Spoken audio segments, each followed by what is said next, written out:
Welcome to day 10 of the 20-day countdown to Juneteenth 2020.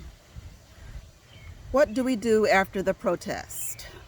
Someone once said, in part, people don't know what to do before a march, during a march, or after a march.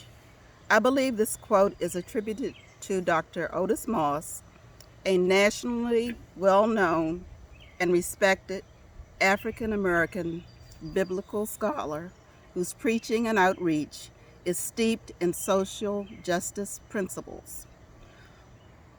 On day 9, I noted that former 2018 Georgia gubernatorial candidate Stacey Abrams recently reflected on the current protests in the streets across the United States and connected this to the gravity to vote and to put political action to systemic injustice, discontent, now and always.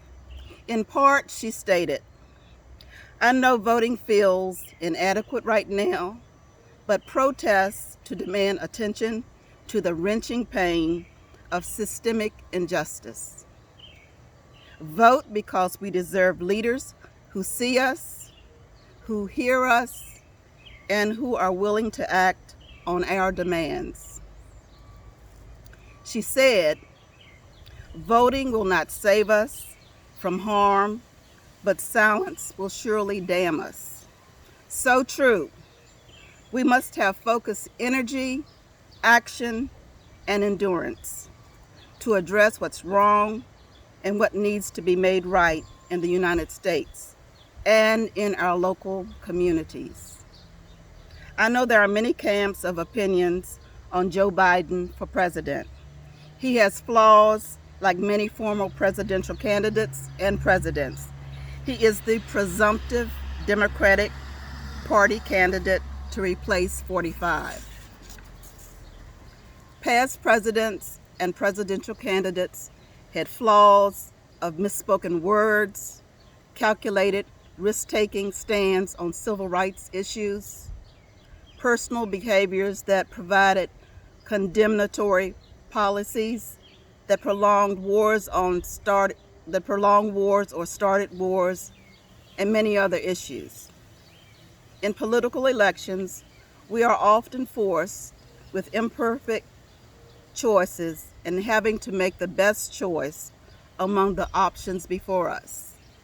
This is where we stand with just 5 months to a presidential election that can define human rights, civil rights, race relations, health care, economic equality, education, and many other life-altering circumstances for many years.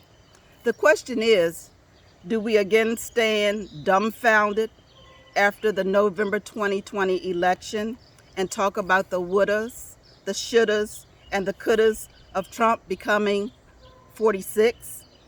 Or do we unite to elect Biden and hold him accountable and vote out congressmen and women who take us for granted and vote out all others that are like them?